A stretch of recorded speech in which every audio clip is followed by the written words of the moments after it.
Hello, everyone. Hello. Welcome to what is this? Week 4, I believe. Yeah, week 4 of the Quack and Smite League. We have got the minor league going on tonight, and it is a big one. It is the Lil Noms versus the King's Court. I am your host, Raptor.exe. I will be running camera, and I will be chairing tonight. And I've also got my good friend Jeering Lamb with me. Say hi, Jeering. What's up, everybody? How's it going, Quacking family? How's it going indeed? So we've got a great match tonight, as I believe this is two of the top of the QSL minor league right now. The top brass indeed. So far, both of their records have been very, very solid. They have been consistently winning games, and it's been quite difficult to take either one of them down. Yes, I believe both of them are undefeated, not in games, but I believe in sets they both are undefeated. That's correct. Yes.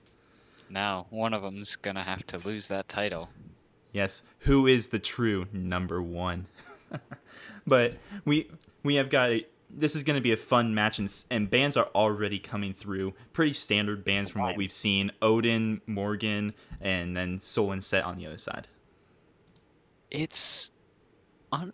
I actually think it's a little bit unusual to see Odin banned that early. Have you watched? I don't Did think you I watch seen the him in the SPL? top. Did you watch the Well, SPL? in the SPL, yes, but in Quack and Smite League, Okay, I don't think I've seen him. You got to in remember, person. this Wow. is the minor league. We just True. follow what the SPL does and think we're as good as them. We're allowed to say that. We're minor league captains. We're allowed We to are both say captains. that.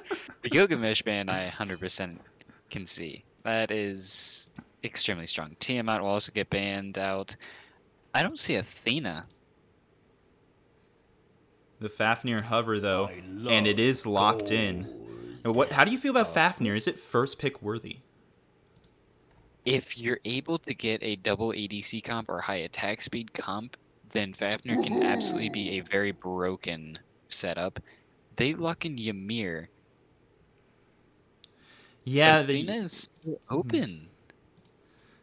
Interesting. Apparently, Athena is just not very highly valued, I guess. I don't know. I love Athena. I think Athena is still really strong, but yeah, I guess that both of these teams just aren't holding it to the same standard, as Raijin is going to be the final pick. Well, the final pick of this portion for the top two for Lil Noms here. Yep, for the Lil Noms.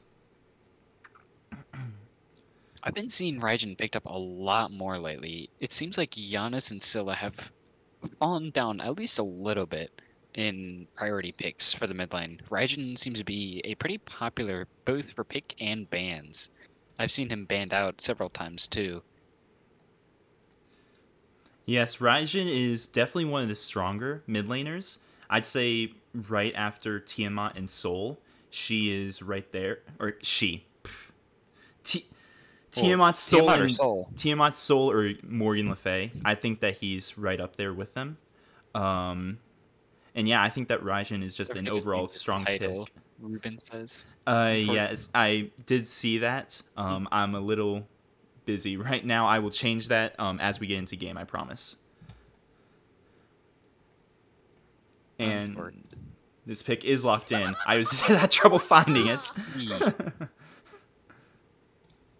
Warriors. So Loki and on her locked in. That's bound to be a Loki jungle, right? Though we have seen quite a bit of Loki mid coming out of Cyber, but that's just because he's a Loki main. He is not just a Loki main; he's a jungle main. Yeah, so that Your makes sense. time has But come. we will. Morgan. Ooh, yes, the Morgan. Morgan jungle. I'm on the bet. That's spicy. I like that. You think it's Morgan jungle? That's what I'm guessing. Considering Raijin doesn't fall very well into other roles, or at least not nearly as well as other mages can, I just feel like it's going to have to be Morgan jungle. The Ducey, Cullen, and Artemis banned out. Both very high pressure, very strong gods in this current meta, especially Artemis with the recent bow meta, and we'll see Giannis banned out. And then the Apollo. This Apollo is a very comfortable pick for dual peg leg. So it makes sense that they want to ban that away from him. Absolutely nothing wrong with that. Apollo is also still a solid god to be picking up. He is the not bitter bad. winds of Niflheim! We see Heimdall to go against this Honor. That's actually a good pick. I do like that. He fares pretty well in Honor, I feel like. Yeah, yes, absolutely. However, Honor does also fare pretty well into him. He has multiple ways of getting him out of that crystal escape. As we see Very the true. Osiris come out, and as well as the Scylla. There's Scylla. So Very I can say interesting. I just played Zombie Crusher. 3 days ago? His Scylla is very strong. And this is coming from a guy who has played 6 games this season on Scylla. His Scylla is very good. Yes, I have. As the final pick comes in, and it is going to be the Tsukiyomi for Giannis. And that makes things very interesting. How do you feel about the Tsukiyomi pick? I reckon that might very well be Tsukiyomi solo. Because I don't see the other gods pulling off solo nearly as well. Or at least not in the traditional format that you'd see out of solo lane. Yeah. But honestly, Tsukiyomi is still a good pickup, considering he does have that heavy disarm into a stun against a very auto attack heavy team. Yes, he does. And so, just looking at team comps as of right now, how are you feeling? Who are you favoring just off of team comps? I'm gonna be going with the Kings and Knights on this one. The Fafnir to be able to stim Loki, Honor, and Osiris with Coerce. That is a very, very powerful combination. They also have extremely good objective secure, whereas on the Noms, their best objective secure is going to be Taiko Drums from Raijin, or just pop Ymir Nuke, because it has the highest base damage out of all ultimates in the game. For some reason, on a Guardian, but you know, that's fine. No high risk diff there. But other than that, I have to go with King's Knights. Their team fight is a little bit more set up, whereas the front line from the Lil Noms isn't quite the same that it is on the King's Knights. All right, well, me personally, I'm going to go with the King's Knights. This is a team that has been on fire lately, and their players are hot. They've played a set more recently than the Lil Noms, and not only that, Zombie Crusher, their mid laner, just played earlier today in a major set, so we know that he's hot. I'm gonna give game 1 to the Kings. Wait, you said he played in the major set? In like 2 hours ago, yeah. I think he subbed in. I think he subbed in. If I remember correctly, I believe that means that the minors player is ineligible for their minors game if they sub in a majors game for that week. Is that true? If I remember correctly, that's what it is. Which I'm pretty sure Crude's also subbed in recently as well. That might have been last week. I don't know. I don't know that rule. I didn't know that rule. We can get a mod if a mod's in the chat to check. Skeet in chat. But that is something we can correct me if I'm wrong on that, please, because I may or may not be wrong. If I'm not wrong, that's something worth noting, I feel like. Yes, it is. As we do get into game, and it is going to be the Morrigan jungle. It's going to be Let Me Eat Janus. I feel weird saying that on stream, but that's how it's supposed to be said. So it's rescheduled. Okay, that's why. Okay. Ooh. I just want to clarify. Josh the Landlord getting really low there off of the level 2 gank, and he's going to fall Cruz, but Cruz is gonna fall right back to let me Janice. That was a lot of action. Big numbers coming out from the mid here. Unfortunately, Josh ended up falling as the first blood, so Kings Knight do get that gold boost to their side, but luckily Little Noms were able to respond pretty much just as quickly, picking up onto Crudes. Yes, he did. Now, let me ask you something. How do you feel about the benevolence meta? I'm gonna hold you real quick as we're seeing a gank from Lemmy Janice onto the left lane. A nice stun off of the freeze, but it doesn't look like anything more is gonna come off of it. As Cruz comes in, completely invisible. The blink comes in, and he gets the kill onto Lemmy Janice. Never mind. Rush got the kill onto Let Me Eat Janice, but Cruz does get the kill onto Pabs. A nice gank coming out of the Loki. Crude's on fire right now. He's starting off this game really strong. That is 2 extremely successful ganks right off the just right out the rip. Now picking up a kill on the cousin Eddie though. That's a big kill on the Osiris. Yes, it is, and the Osiris is, I think, one of the better solo laners in this meta, if not the best. Though we have seen him a lot more in jungle, and so to shut him down, at least even a little bit this early, especially for a Tsukiyomi, is really potent. And there is also the fact that Osiris now has benevolence. That is true. So let me go back to my original question. How do you feel about the benevolence meta?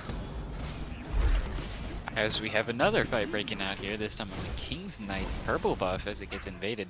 Very low HP bar on their side though. Heim is going to end up opting out of that fight, and he's just going to take the Bifrost back to tower. That was a very long Bifrost though, so that's going to be down for quite a bit. That's going to be 80-90 second timer, if I remember it correctly. Most likely. It's definitely an ultimate timer. And yes, that's going to be very potent time for Cruz to just come over and try and look for a gank. Speaking of which, we see him kind of poking Josh out in the mid lane. Oh, the root into I'm a monster. It hits, and oh, the Cruz picks up the kill. It's a Loki on Loki fight, and the real Loki's losing.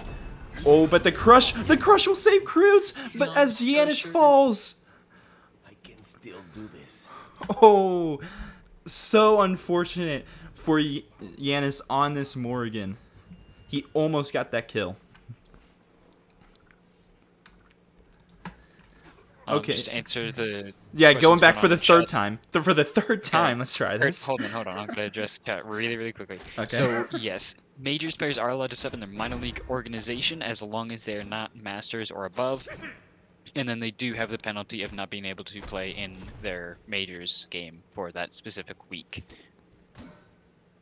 But to go back to the Benevolence is broken, and we now see 4 of them on the Lil Noms. This is taking a little bit too far. Yes. Oh, Josh, why? Josh, you picked up Benevolence too? Oh my goodness. Oh, Yeah, good lord. Yes, he did. And that was going to bring me to my second question. Why do we see on her pick up Leather Cowl? My guess would have to be he's still looking for that full attack speed bow build meta that we've shifted into as of late. Because it's still a potent build, and it more than qualifies somebody to deal a lot of damage quickly. It is, but did you not also just say that that meta is broken? As, oh, the jump over the wall will catch Zombie Crusher out, and he cannot get into the I'm a Monster in time. A nice hammer stun will stop Josh Landorm for a bit, but it will not be able to save Zombie Crusher. Echo Drums also being pulled out for that kill. That was a very effective gank, and use of the ultimate to dish out a lot of damage really quickly, too.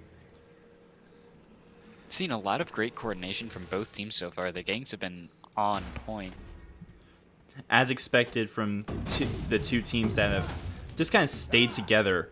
Like, through all the roster changes we've seen, besides one that was kind of forced upon the Lil Noms, we haven't seen either of these teams make a whole lot of, if any, roster changes, and it's showing with their synergy.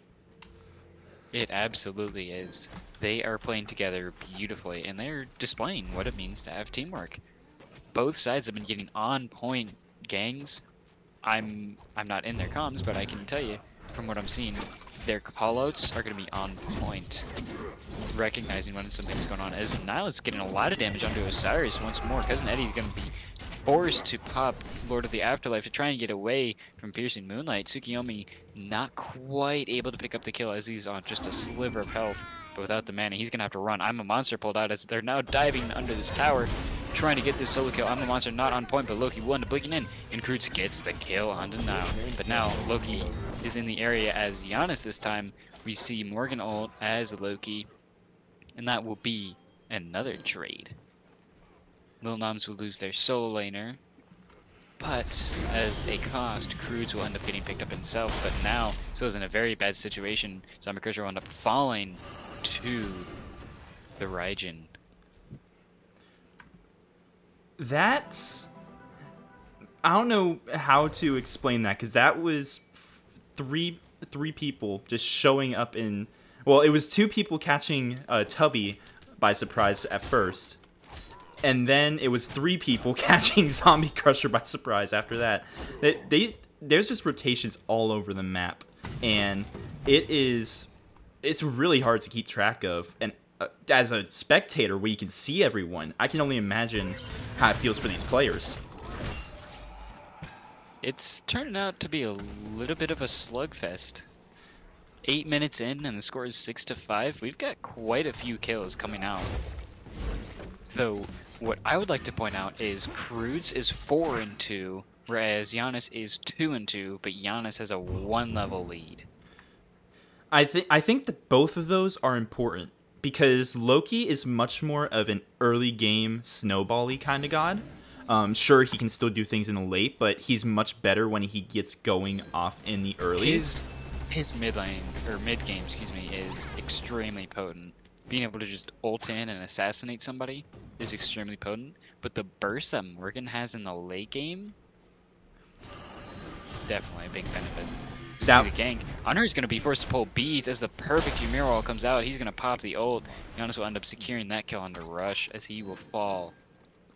That was going to be my next point, is that as Loki is more early to mid game, Morgan is mid to late game. And so if Giannis can keep this lead up like he is, I think that the Lil Noms are going to be in a better spot come late game. A much better spot, I should say. Very true, but they do also have to contend with the massive team fight and objective pressure from the Fafnir Coerce, as well as just the sheer damage output from Scylla.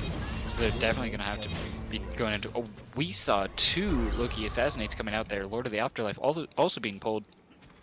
Taiko Drums being popped as well. So we've got a big grouping going on over here in the soul lane on the Fire Giant pit. I would like to point something out, though. We see GJ Snow here. He held off on the Benevolence and rushed the Thieves, while Pabs went for the more traditional Benevolence and Tier 1 Thieves starts. And I think it's not really showing much in the net worth, as it is only 100 or so difference. But how big of a difference do you think will that make? Has that made in this early game? As of right now, it appears that the stacks on Gauntlet of Thieves are extremely similar, but Fafnir getting slightly ahead on the stacks on it. Overall, it doesn't appear to have made too huge a difference, but we do see Tier 2 of Sovereignty on the Lil Noms side. Pabs getting the item up a little bit before Snow is able to get it, as now the Lil Noms are pulling Gold Fury with a 5-person team on the Gold Fury. Ridge trying to steal it over the wall. Lil Noms will end up securing it. Desert Fury not quite able to secure that Gold Fury. Yeah. Looking at the net worth charts, you can see a big difference, and this is why I think I was a little surprised to see the leather cowl pick up out of Onher. Onher is third to last on the net worth chart, while Heimdall is second. That benevolence clearly coming in big for the net worth, as he's also 2 levels ahead. It does give you a lot of extra gold and XP, and I assume that's why they're going to be hotfixing it here very shortly. It's crazy that it's like they saw this coming. They hotfixed it before people even started doing this. At least in the SPL and competitive. As a lot of damage coming out into Pabs, and the perfect stun into I'm a Monster takes Pabs down.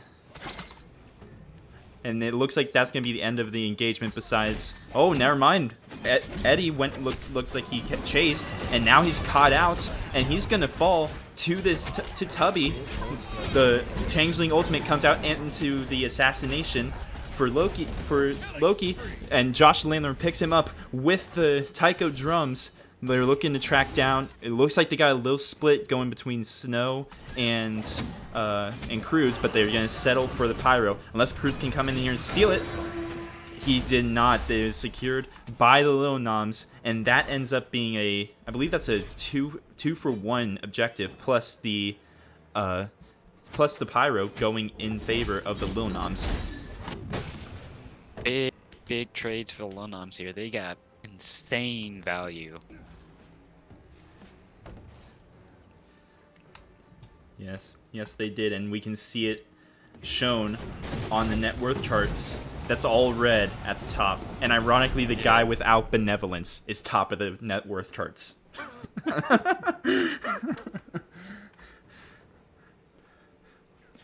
13. Seen that coming.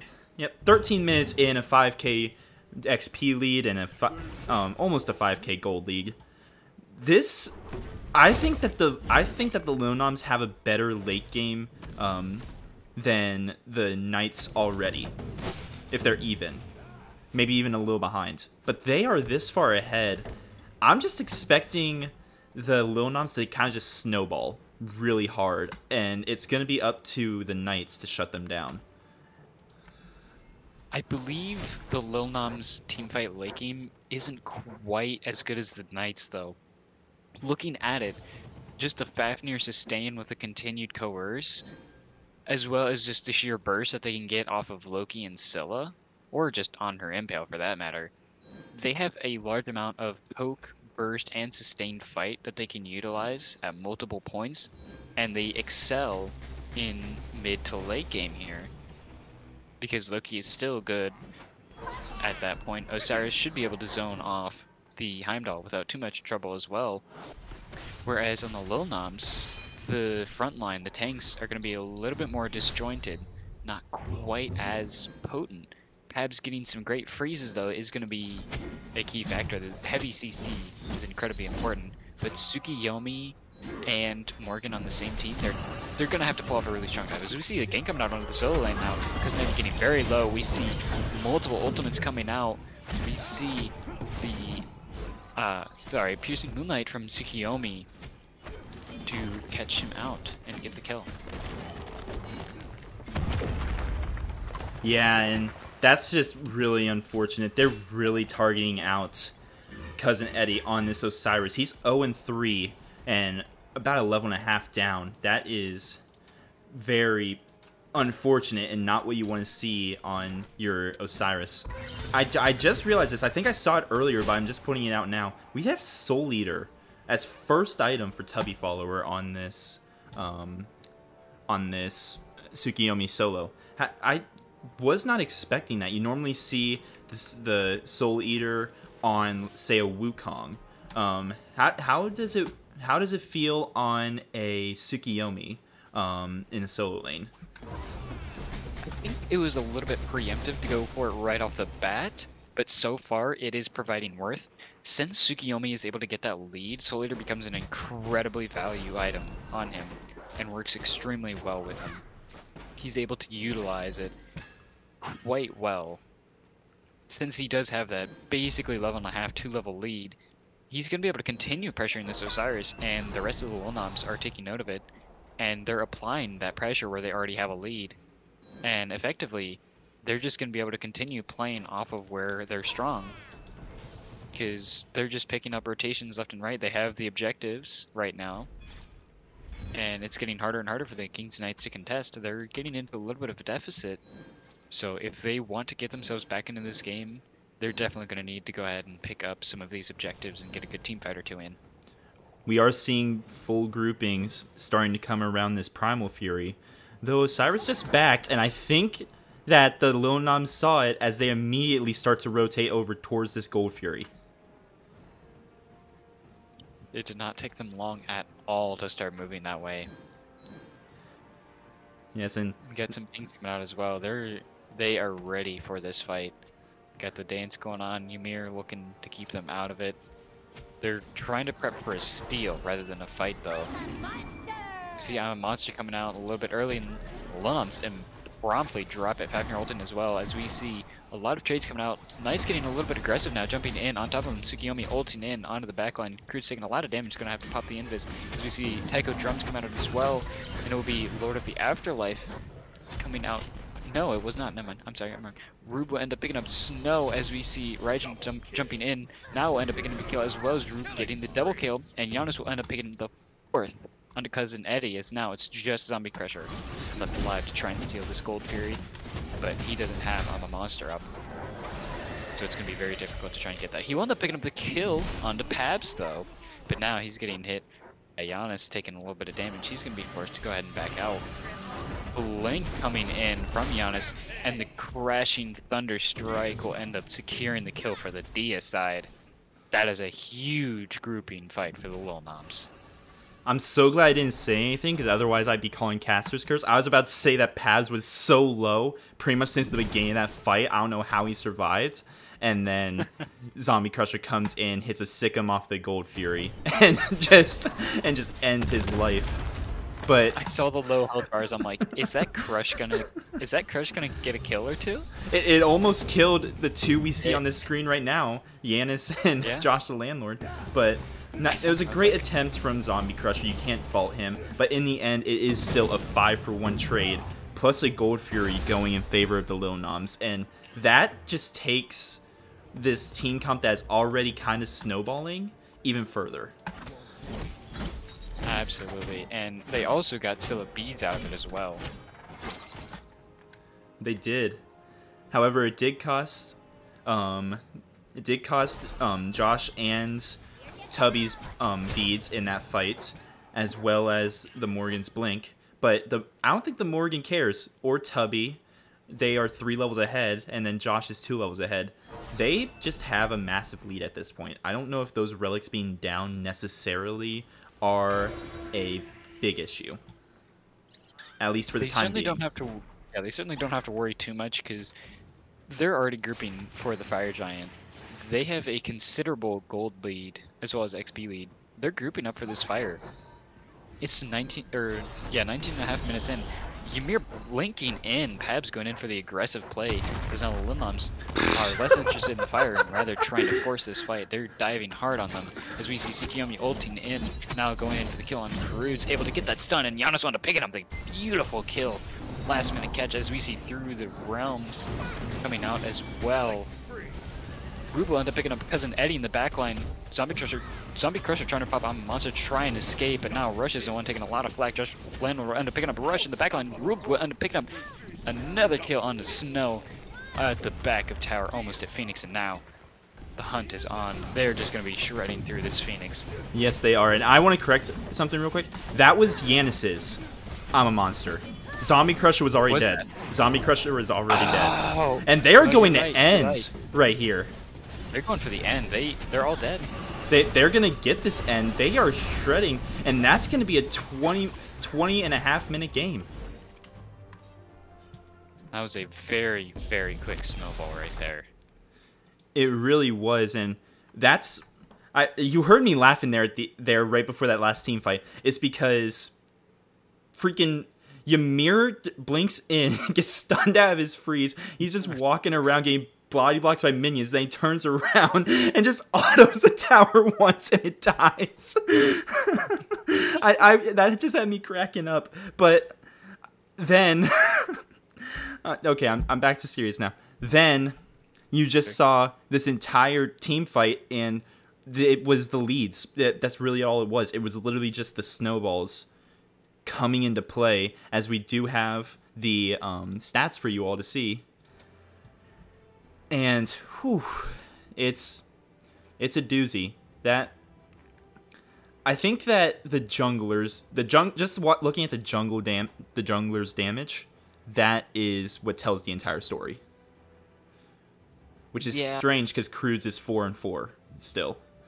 Cruz was extremely efficient in the early game. He was setting up for his team quite a bit in the first 5 minutes of the game. And then after that, Giannis said, no. This is my lobby now. This doesn't belong to you anymore. Yeah. True to his name, I suppose. Yes, he was. 12,000 player damage, 20.5 minutes in as Morgan jungle. I think we can say he was true to his name in this case. Rube coming in with 11,000 damage, and Niall at just shy of 11,000 damage on the Tsukiyomi solo. Beautiful performance from the Lil Noms. Yeah, it really was. And this is what we've been seeing from the Lil Noms this entire season. They have just been steamrolling their competition. It doesn't matter who they're going up against. And, I mean, we're looking at the King's Court. The King's Court as an organization as a whole has just been incredibly strong all season. And the Knights, as we said before, are undefeated. They have yet to be challenged. And now we're looking at this team that just kind of, there's no way to sugarcoat this. They just kind of rolled right over them. It's going to be interesting to see how they bounce back in game 2. What would, if you're in the Knights VC right now, what is the first thing you're telling them? What are you saying to change? They need to change for game 2. I think looking at the situations that we saw, they definitely got that lead in the first 5 minutes. Going on to 8 and 10 minutes though, the Lil Noms were getting some really great ganks, and their team rotations pulling off 3 or 4 man ganks, especially onto the solo lane, was extremely effective. Their team fight and grouping was extremely well played, and they're able to pick objectives off of it without much contest because they got the kills really efficiently, quickly, and cleanly, for that matter. They just rolled in, swept the broom, and took off with their lunch money. Sounds like me in high school. Okay, I'm sorry. That was bad. I should have said that. Okay, but anyway, that is going to be game. That's going to be game 1. To all those in chat, Justin and Skeet. Yes, I know. I forgot to change the name. I'm gonna change it going into the next game. I promise. But that is going to be game 1. Lil Noms take it pretty cleanly in a 20 and a half minute game. And so we will be right back after a short break to bring you game 2.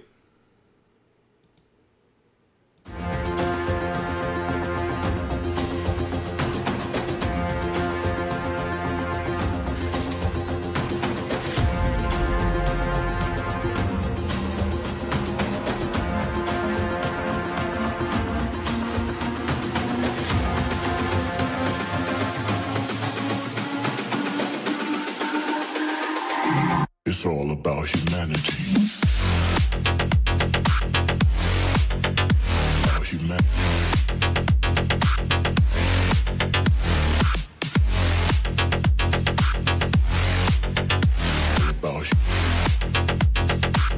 It's all about humanity. About humanity.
It's all about humanity.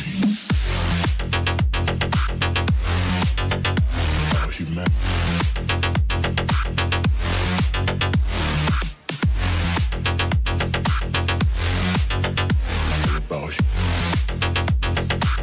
It's all about humanity. About humanity.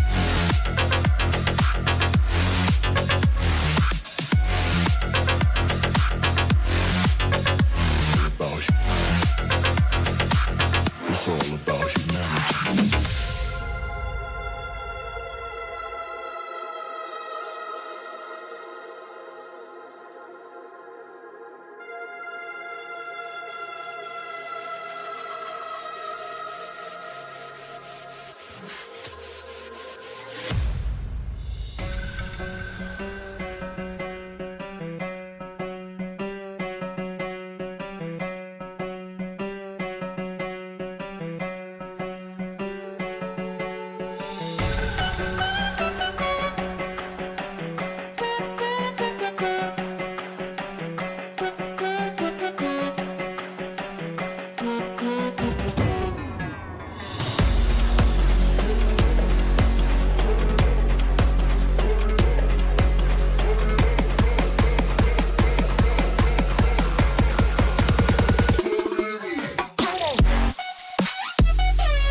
One out of a million marine show sights. Always get a feeling that I won't deny that work. Never could die. Look in my eyes. I'm on the rocks, guys.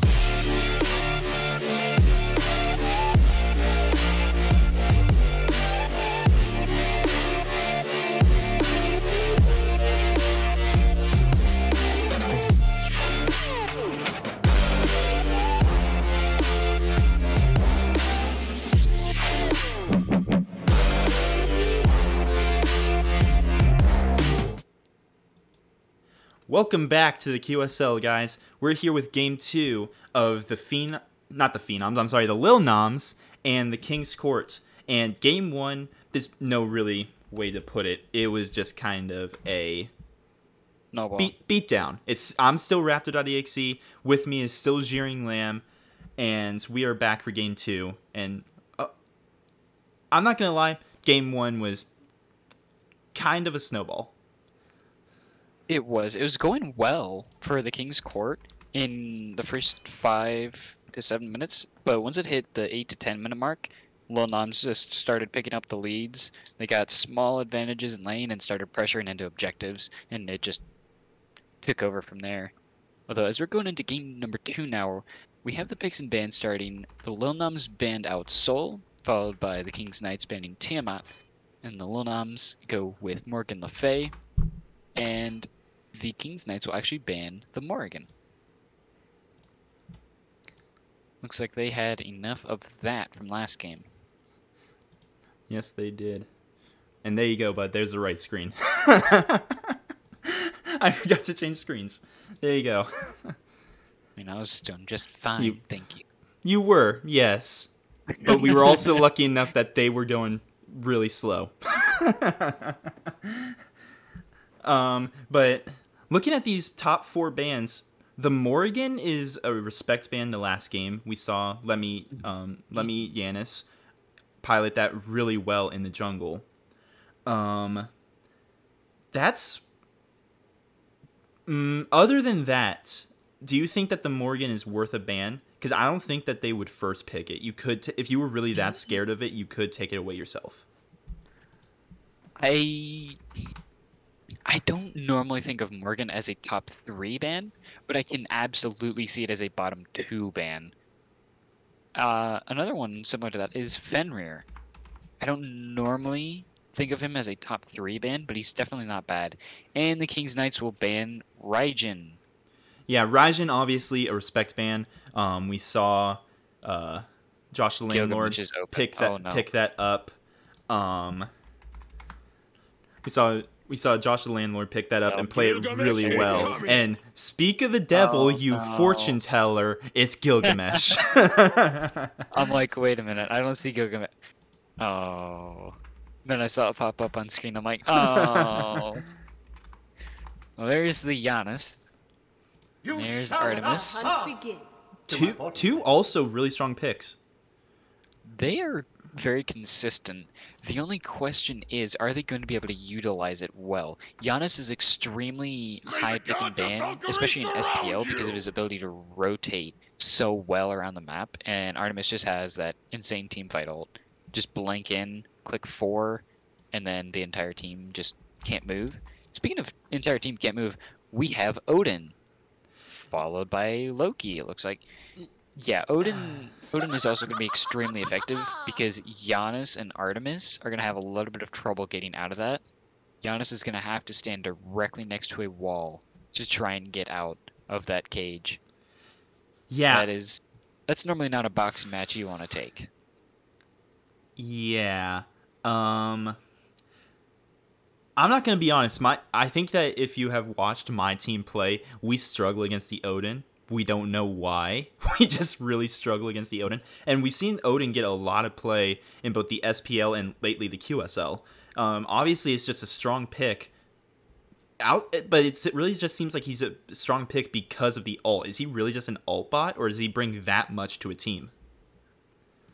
He can bring a lot to a team. I am going to have to take a grain of salt for what you said, because you did say you weren't going to be honest. So, other than Wait, that... did I say I'm not going to be honest?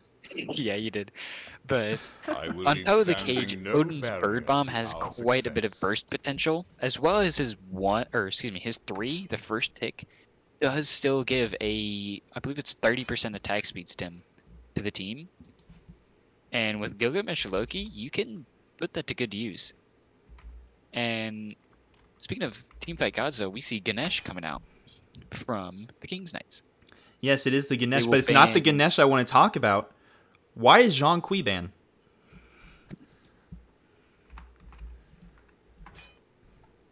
Let's just ignore that. Let's focus more on Merlin being banned, Cucullin being banned. We're not going to talk about that ban, and then Tsukiyomi being banned. No, I want Interesting to talk that about the them. Noms. Oh, yeah, go ahead. I Sorry. was going to say, why did the Noms ban Tsukiyomi? Um, They are the ones that played it last game. I'm going to go They're on a limb quick to get here and say that they were worried about the King's Court taking away, because the King's Court does have the pick right now. And so it is entirely true. possible that they were like, okay, well, if they take a top 3, we'll be fine. But we do see them ban it out because it did drop down to that secondary Baron phase, and I don't think that they wanted to deal with it if they could ban it out. So anyway, back to my original question: why do we see a Zhang Kui ban?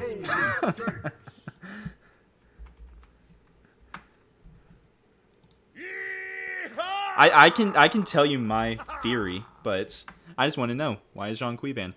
My finest creation. Like we said, we're just not going to talk about it. Okay, how about we talk about this? I think that's a Poseidon. Poseidon Vulcan. That's gonna be a. I'm willing to bet. Poseidon carry. Poseidon carry. Yes. That's why they banned Zhang. That's why they banned Zhang. I'm calling it right now. That's why they banned Zhang. That's gonna be why they banned Zhang. Okay, no, I was gonna say the reason they banned Zhang Kui is because if you get trapped in an Odin cage, Giannis and Artemis are gonna be stuck.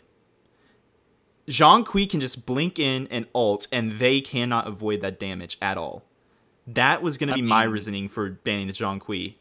But you clearly know better. If that's the exact reason, I think banning like Zeus or Poseidon is going to be a little bit better. Because big numbers, big circles. I'm talking fat numbies. I'm talking PH numbies on that. Well, we do see the Kali picked last. Another hyper carry coming out for Cruz, but instead of the Loki, it's going to be the Kali. Kali is a bit more late game than Loki. I shouldn't say a bit more. She's a lot more late game than Loki. Do you think that this will fare out better, as we do see a very late game draft coming out from the King's Knights? It is entirely possible that they're looking more for that team fight, since that is where they did have a little bit of trouble in the previous game. So I would not be surprised if they're looking to play a little bit more on that, since their early game was going fine. But their grouping just didn't quite achieve what they were looking for, and the old Noms got pressure out of those big and effective ganks. So I believe that could also be a factor. Yes, it could, as we are getting into game, and it is going to be Pegleg on that Poseidon. How do you feel about the Poseidon carry? I don't think it's as spicy as Zhang ADP, but that also wasn't an option because King's Knights had to just go and ban it. So, unfortunate. But obviously, Benevolence, go Burr. We see 3 right now, possibly 4, depending on agreement. Okay, he's going Fighter's Mask first. Mm-hmm. But he's going to pick it up after. How much you want to bet? I think that is very likely. As I would like to point out, Rush again going for the leather cowl. This time on Artemis, it actually makes a lot of sense, though. Yes, it does, but at the same time, obviously, if you watch the SPL today, you would know that everyone is building leather cow, no matter who you're playing, and I absolutely hate it. Benevolence, I mean. Benevolence. I did not... I know good with English, I'm sorry. But I still think it's interesting. Why do we keep seeing him go to this leather cow when Benevolence got not only Pegleg such a big lead in the last game, but it is clearly like what everyone is going for nowadays. And by everyone, we actually mean everyone. Yeah. As in 10 people. Well, in this game it's only going to be 8, but yes, today we did see the 10 people. Yeah. As we do see another level 2 gank, But this time it's going to be Crudes picking up First Blood. Actually, no, Crudes picked up First Blood in Game 1 as well. It was just immediately answered back by Lemmy Yanis, but this time, Yanis was the one that died. So no answering kill from the Lil Noms this time. Great First Blood from the King's Knights. That's definitely going to be the way that they want to start off this game. It is, and especially the fact that that kill was not only on the Collie, but wasn't answered back immediately. That's big. That is what you want to see if you are the King's Knights or a fan of theirs. As we see the game coming out from Giannis onto the dual lane now, King's Knights are going to get their answer here. Pegleg picking up the kill onto Rush for the first time this game. That's definitely going to be the retort that Lil Noms are looking for. That will get them the pressure, because especially last game, Rube got a lead pretty decently into the game, and now he's already got that half-level lead onto the King's Knights. Zombie Crusher finding out the hard way that you can't portal down and banish Vulcan's portal, which I want to talk about this. I love Vulcan. I think Vulcan is in a very good Absolutely. spot, but we haven't seen him very much. Like, I think that I'm the only other person to pull him out so far this season, Yeah, at least from what I've seen.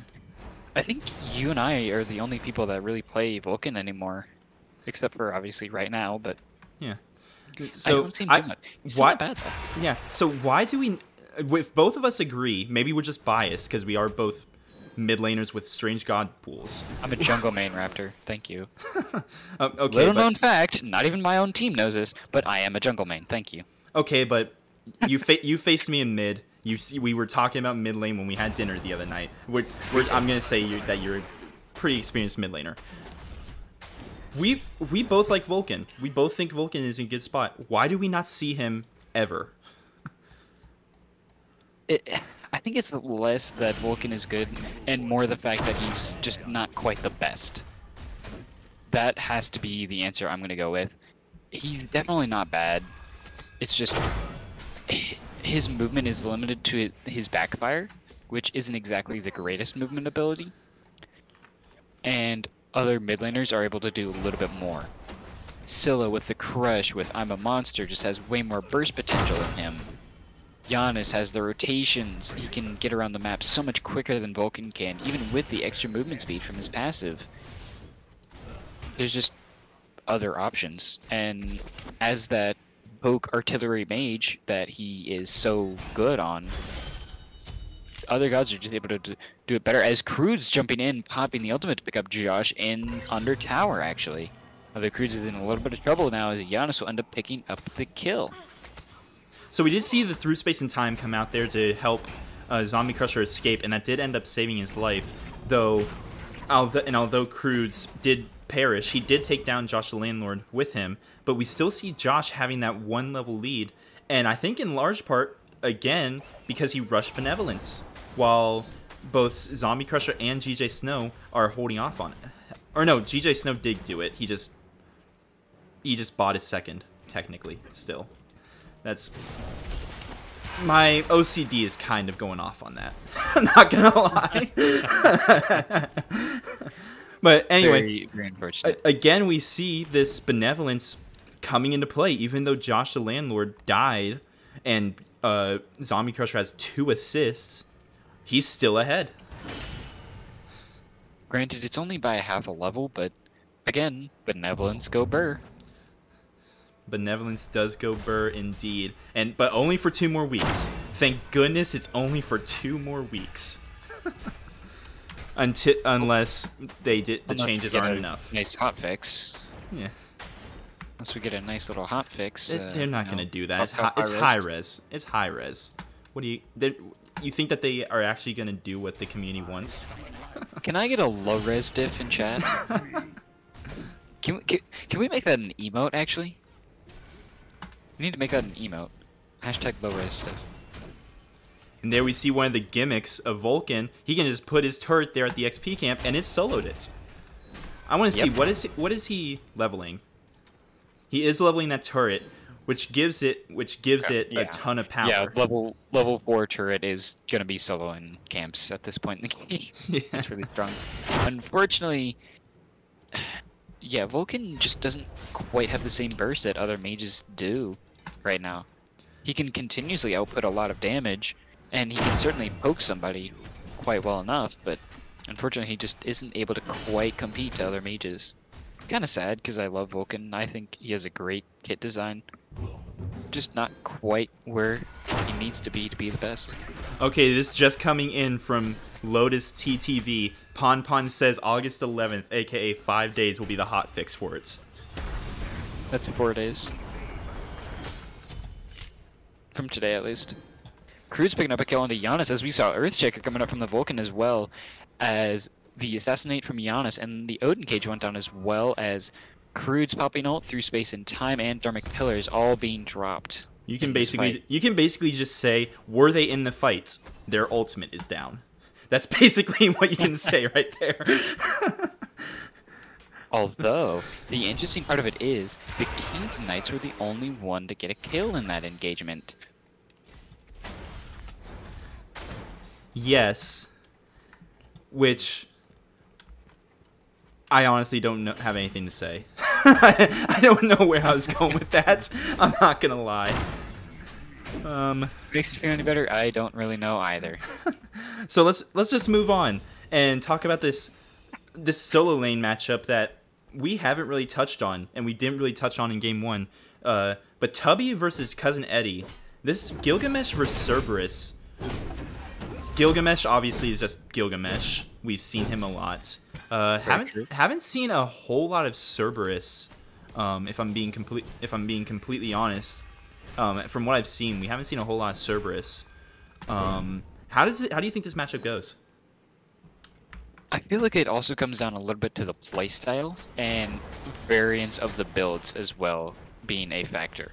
Because Cerberus can also just go a lifesteal build, but obviously with Benevolence it's not going to be quite the same since they can't pick up the Vampiric Shroud. So going for a little bit more of a tanky build, Gilgamesh is going to be hitting really, really hard in that mid game, where I feel like he just thrives so well, being able to just drop kick you into the wall, ult, and then you just die. Because again, Gilgamesh go burr.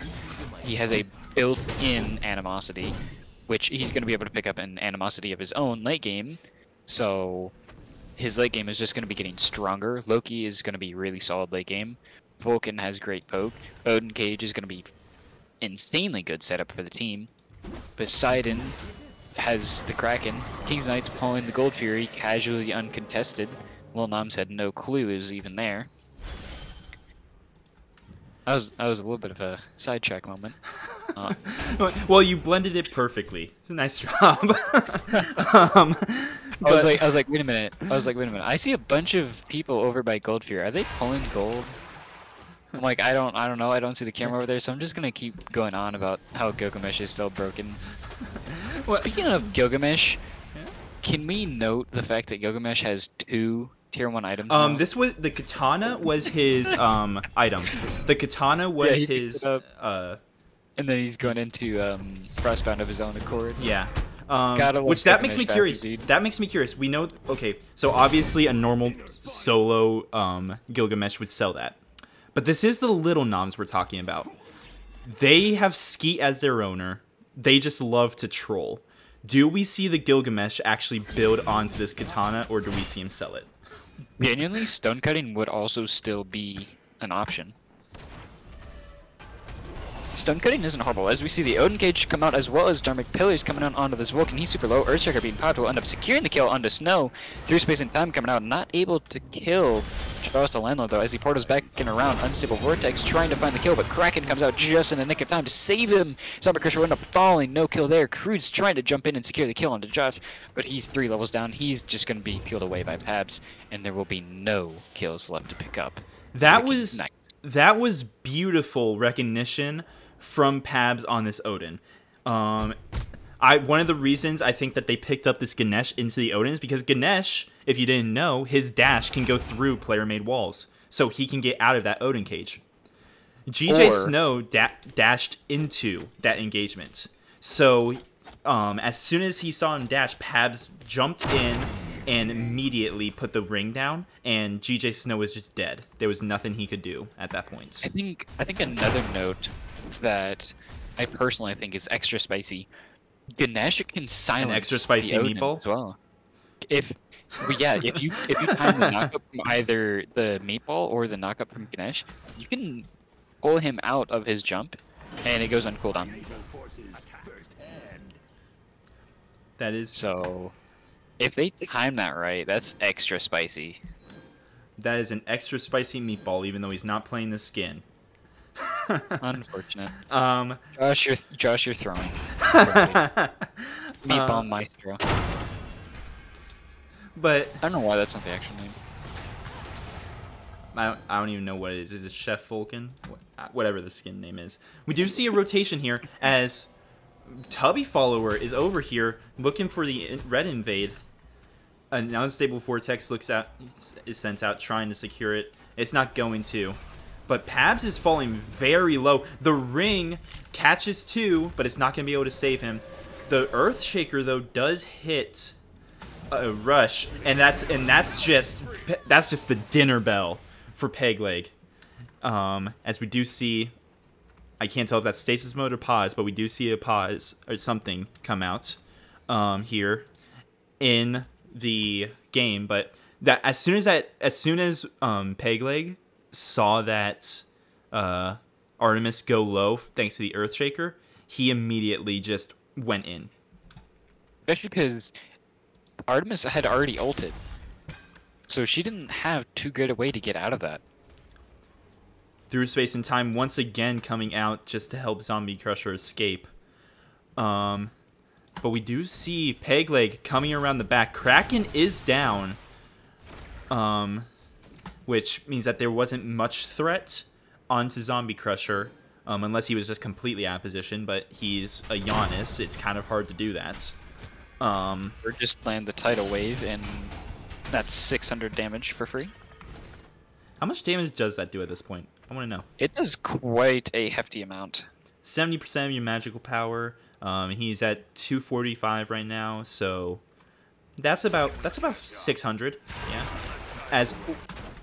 Speaking of Zombie Crusher, he's in the black and white simulator right now. I'm sorry, what were you saying about Giannis not being caught out of position? You didn't want to talk about the Zhang Kui ban. I'm not talking about this now.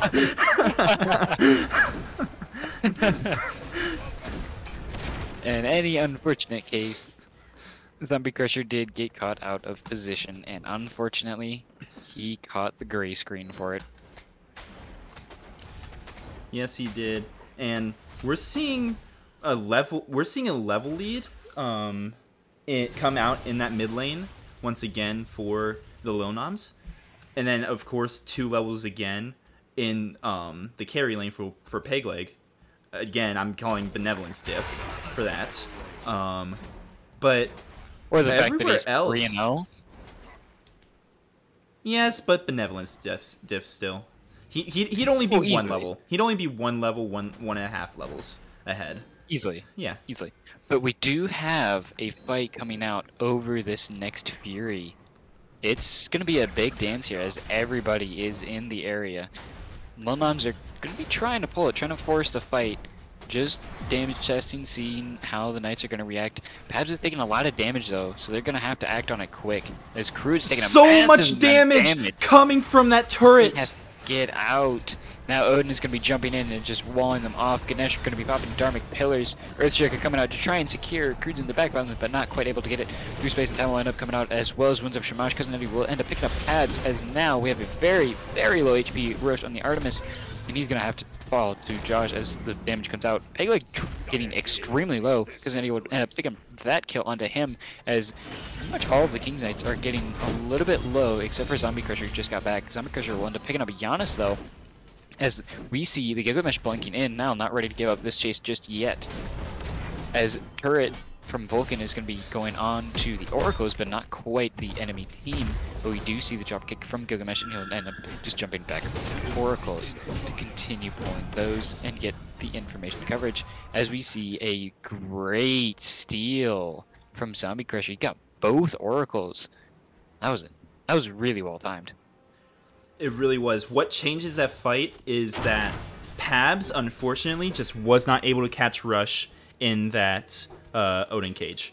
If he Yeah, he was out by half a second. Yeah, if he catches Rush in that Odin cage, sure, the Caledonian Boar still comes out, but Rush isn't getting out of there.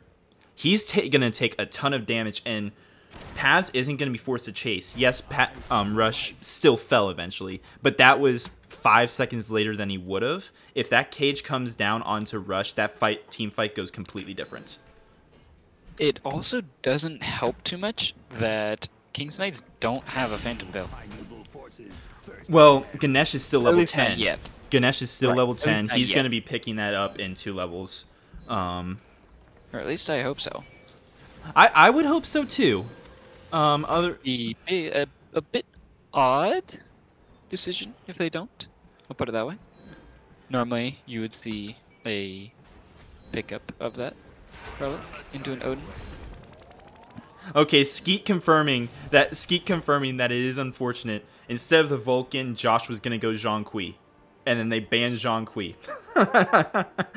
So, Why they banned Zhang? who knows? Zhang with animosity is broken. That's probably why. Wait, does Animosity proc twice? Since he technically Yes. has 2 basic attacks? Yep, him does Telekines. And Both of them double proc. no, I guess Polly wouldn't. Polly No, only procs Polly. once. Yeah. Yeah. But that's actually crazy. I had never thought about that. I'm gonna be completely honest. I love Zhang Kui, and I never thought about that. Oh, I run that up in casuals all the time, and it's hilarious. Once you hit late game, even if you're 0-4, you just start deleting everything in sight. Once again, we're going back to this Fury. The pull is going to be coming out from the King's Knights first, though. Lil Noms are just waiting. They're just testing. They're waiting for something, just taking out the wards, playing it patiently. We do see Pabs in the backline, though, on the top left. He's going to be blinking in. He's going to catch Rush with the ultimate this time. The cage coming out. Caledonian Boar as well as the Dharmic Foes coming out as now. That'll be one to picking up the kill under Rush as Kali gets obliterated in the backline by Josh, picking up a beautiful kill. Giannis is going to be getting out with that through space and time as we see Kraken coming out. Rube will end up falling to Cousin Eddie, though, as well as Giannis. Eddie getting a double kill. Zombie Crusher will end up falling to Nile as they're diving the T2 tower now on the carry lane, as now the fight continues just a little bit longer with the tanks and Vulcan left alive for the Lil Noms. Cerberus is going to be continuing to pressure Nile as he's quarter HP, getting awfully low. He's going to end up having to drop kick Cerberus away. A great stun from Pabs to get him off, though, as they're now going to opt to go ahead and take the Oracles as they back out of this fight. This is kind of crazy that all this is happening around an Oni Fury, because this is around the time of the game where Oni Fury is arguably the worst of the 3 Furies, because no one really has pressure in the game lane wise. Both teams still have 5 towers up. Sure, there's a decent level lead in carry for the Lil Noms, but actually no, I guess there is no buts. They're pretty much ahead everywhere but supports and solo. But Which there's is almost half the team. Yeah. So I don't know how it's everywhere. But still, this Oni Fury wouldn't be game ending, let's say. It wouldn't be game changing. Terribly game changing, I should say. As we do see the True, but Pyromancer. it is still a fantastic way to force a fight as we see another fight coming out. Both Stygian Torment and Winds of Shamash coming out pretty much immediately. Very quick engages. We now have 4 of the Kings and Knights here. But not everybody on the Lil Noms is here quite yet, as we see the rotations coming over. There's now a fight going on over the Pyromancer, as we see the dance begin once again, just on the other side of the map in the Fire Giant Pit this time. As abilities are being exchanged, Poke is coming out, Odin is jumping in on the Kali in the backline trying to get a Harpy. Pyromancer is just chilling on its own. And Poke is coming out towards Cousin Eddie once again, as he has now gotten a little bit of an unfortunate situation. He's taking a lot of damage, but he's just going to go ahead and jump over the wall. As we see the Kraken come out onto the collar, but you end up jumping over it. We see Earthshaker as picking up a beautiful double kill as well. Rush and Crudes both falling at almost the exact same time. Beautiful kill from Josh. The fight is now going to continue. 3 on 5.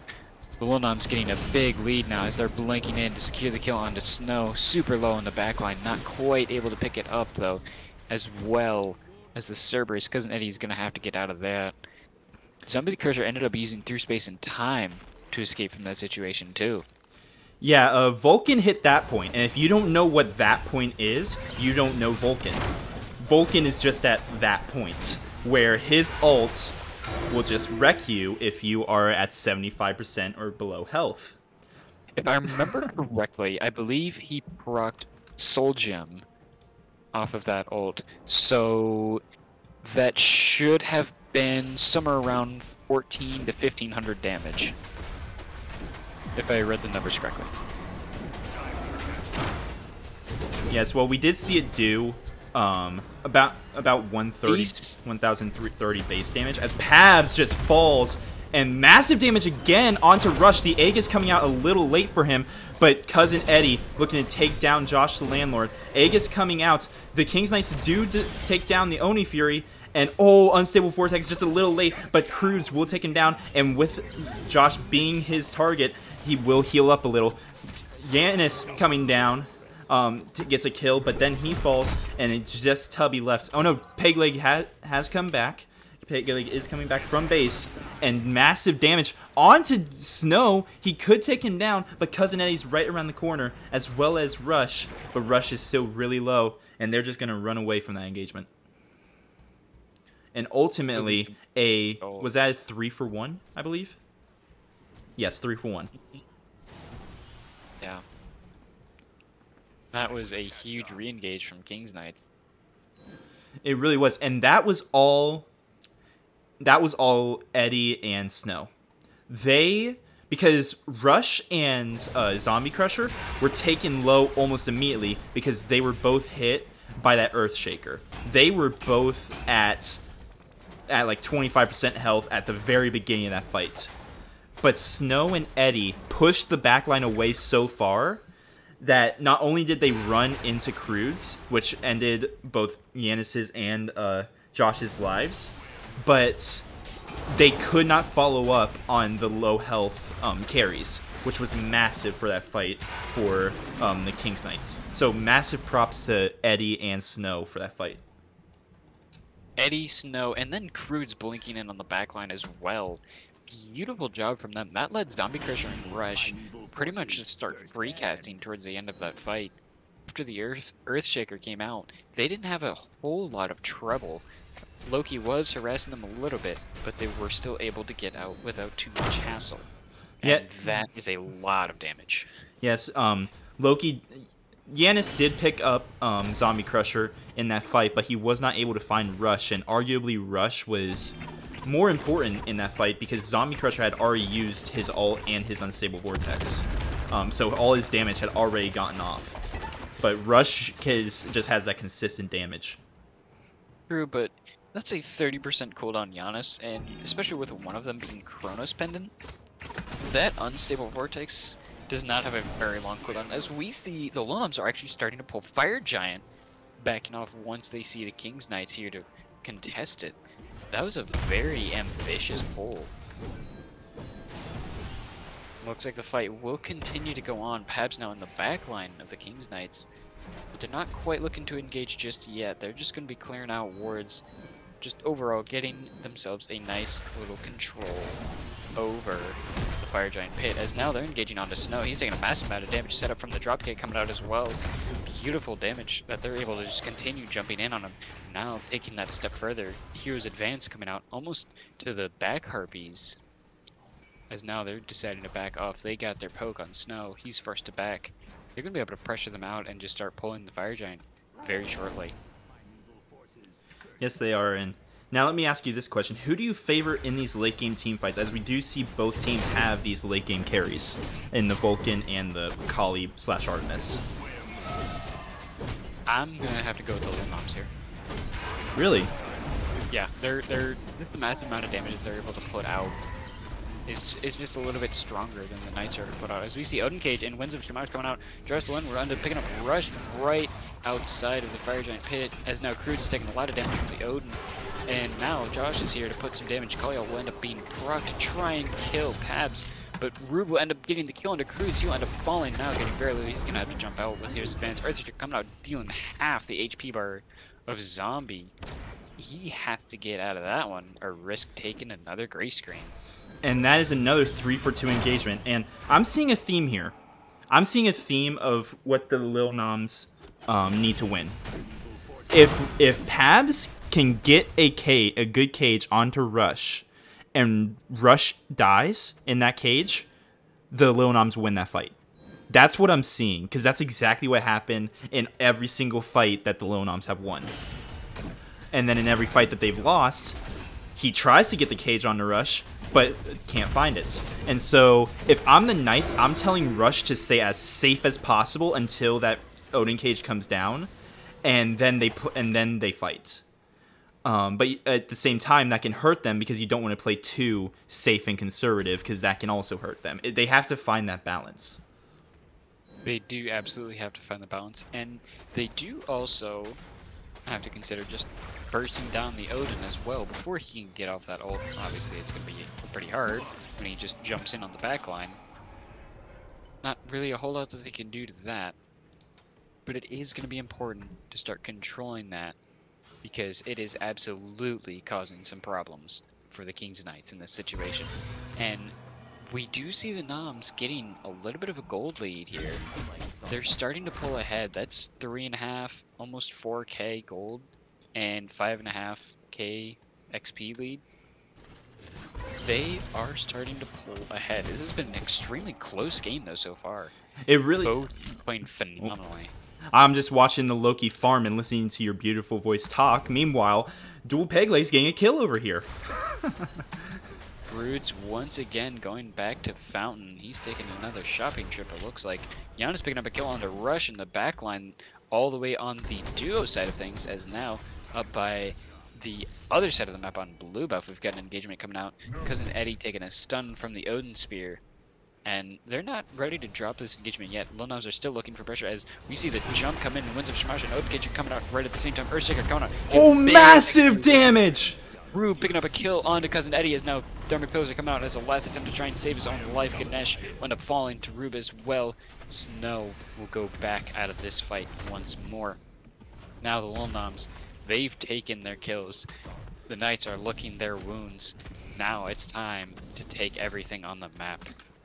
And Loki's just doing pre-rework Loki, showing that he's still a split pusher, though he is rotating over back towards that Gold Fury and possibly coming back over to fire. Zombie Crusher is here, and Unstable Vortex could easily steal this. Earthshaker is down, but it looks like he's not going to go for it. Oh, he tried to go for a Through space in time, but unfortunately was a little bit late. They did not have a ward on that, or they did. That did not cover where the Fire Giant was, so he could not see how low that was. That's just unfortunate for him. I think that, personally, I think that I would have just thrown that out still. But obviously we had the benefit of knowing exactly how much health what there was on there. I don't believe Zombie Crusher could see the actual HP. He could not. That Sentry Ward could not reach the Fire Giant, unfortunately. He also casted Unstable Vortex when Fire Giant was still at what looked to be 2,000 HP. So I don't believe that he could see the numbers. Definitely a great and valiant attempt, though. I absolutely respect the effort that he's put in for that. He really has. And speaking of which, Zombie Crusher has done really well in this game, especially as his positioning, though he has been caught out once or twice, which I'm still not going to talk about. He has been playing really well on this Giannis, and especially around that Odin and Poseidon, which are two pretty big counters for him. very unfortunate to see them going against them as well. Now the Lil Noms, they have the Fire Giant buff. They just took the Fury. They're just now taking the duo side T2 tower. They're rotating towards mid. They're just burning objectives. Everything on the map is just disappearing now. It's that time of the game. It is important to note that the gold difference is becoming less and less relevant, as we do see just about everyone on both sides being full build. We do still need to see the upgrade starters come from the supports. We do still need to see what I'm gonna guess is gonna be a spectral come out for Ganesh. But other than that, everything is really bought that needs to be bought. Oh, and then Hidden Blade for I would say it's gonna Kali. be Spectral because both Cousin Eddie and Zombie Crusher have Spectral, so I'm assuming it is. Yes, we do see the crit coming out for Loki. So they're buying that specifically for Loki, which I think is interesting.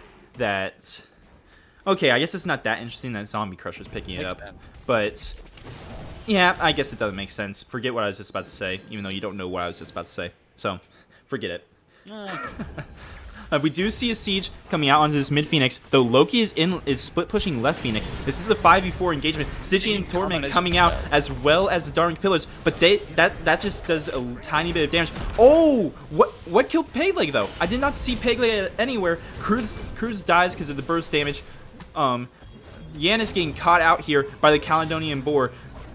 And oh, a nice portal. Oh, but an even better blink. Rush is caught in that cage. Is he gonna die though? Rush is gonna fall to Josh the Landlord.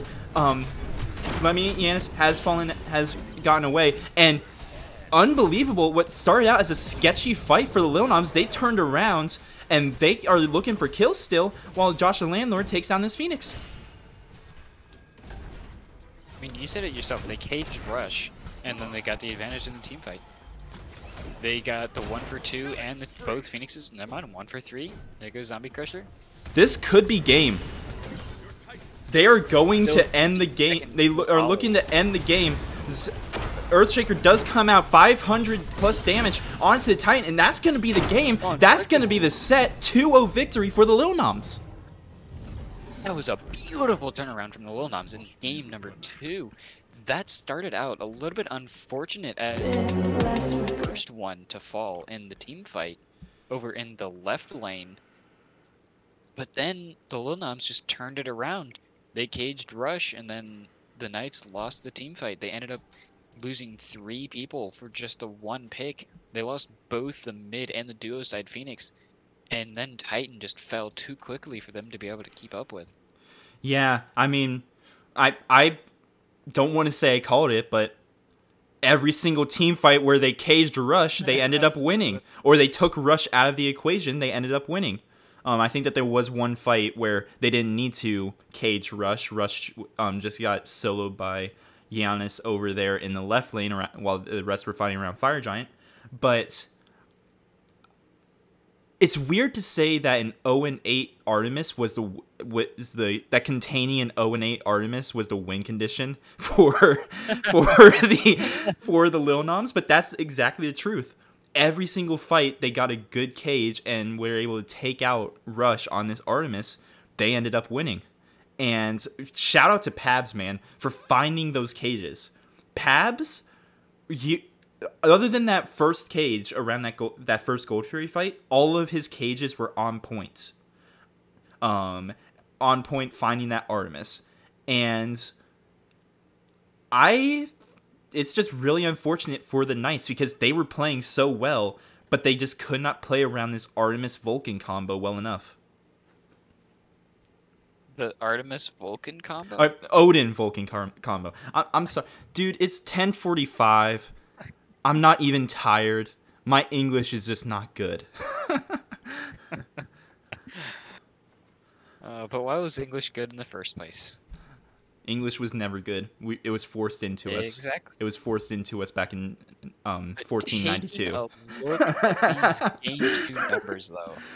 Taking a look at these numbers. Oh yeah, you see the 13,000 damage on Loki, 16,000, almost 17,000 damage on Poseidon. the 15,000 damage on the Gilgamesh, the 41,000 on Vulcan, but the 7,000 on Odin. You really need to talk about that. He doesn't have to do damage. All he has to do is just cage. I think you missed the joke. Yeah, I know. 41k, almost 42k on this Vulcan. That is I told you, massive numbies, dude. Look, you That and me was a were talking. PH. You and me were talking about why we love Vulcan, why we think Vulcan is in a very good spot right now. Skeet says no mobility, easy target, and doesn't have 100 to 0 ability without ult. We saw multiple times him take down a squishy with just his 3-1 combo, with just the meatball and then the backfire. Or there's also, literally, he would just pop Earthshaker, and their entire team would just get half-healthed. Yes, but Skeet said without ult, so that's why I was saying the 3-1 combo. But also, we just saw, there was one time when Cruz walked into the path of that turret, and just 3 shots nearly killed him. Like, yeah, I saw that back in the mid lane. Yeah, Vulcan is just... I love Vulcan. I really do love Vulcan. It makes me sad that I've only played him once in this league. But Vulcan is in a very good spot right now. I think that a lot of non-mobility junglers... Whoa, what was that? What was that? What was that noise? What noise? A little bit of feedback on the mic. Oh. I'm sorry. I don't know what that was. But I think that low mobility mid laners are in a very good spot right now. Like, I'm proud to say I'm an Opwash main, and I love how Opwash feels in this meta. Wait a minute. Hold up. What? No. Okay, well, there's still some haters, apparently. There's still some haters, but I love how Vulcan feels. I love how Opwash feels. I think that this is a really good meta for mid laners, especially the Vulcan. And I think that we could be seeing a lot more of him. Obviously, he's still the kind of guy that you kind of need a team comp built around him. You can't just shove him into every single team comp and it'll work. And he still has those hard counters. But I think that Vulcan's in a very good spot. He is definitely in a good position, as Josh the Landlord has proven tonight. Though Josh the Landlord also showing a great display of skill back in Game 1. But that also brings me to my next question. Between both of these games, who are you going to give your set MVP to?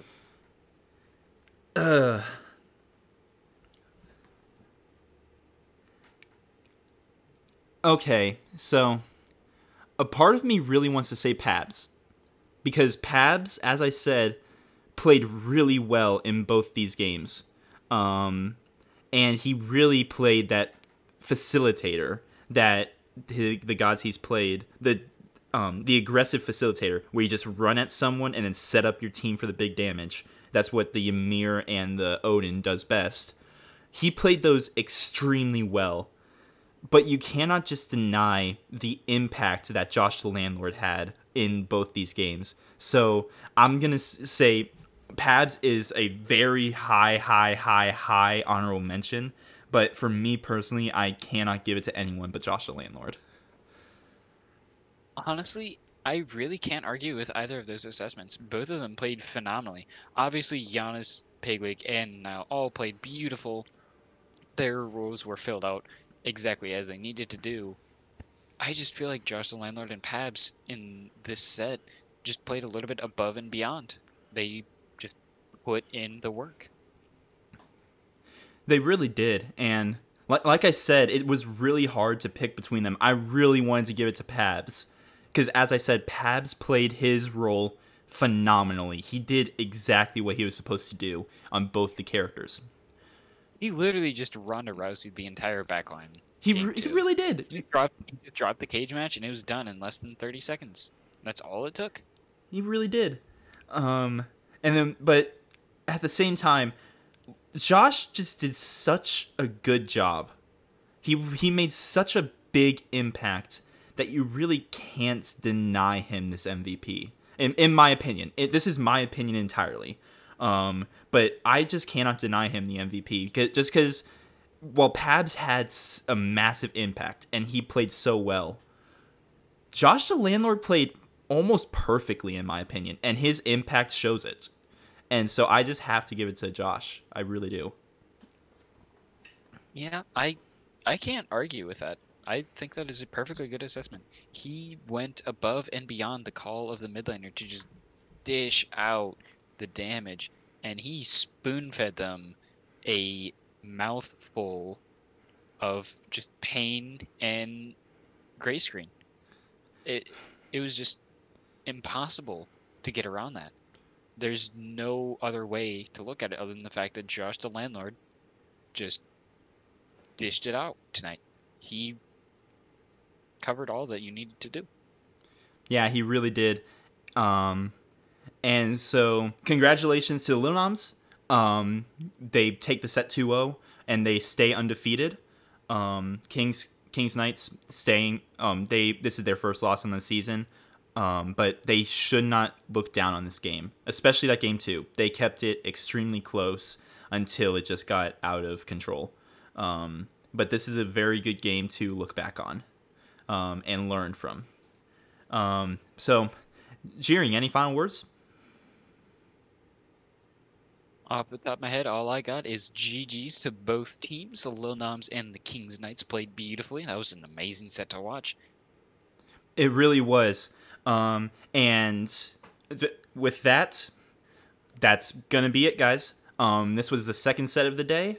Again, it was a 2-0 in favor of the Lil Noms over the Kings Knights. Great set. Both teams played extremely well. I've been Raptor.exe. I've been your host and cameraman. That has been my very good friend, Jiring Lamb. Thanks for tuning in, and we will see you all next time. Have a wonderful night, everyone.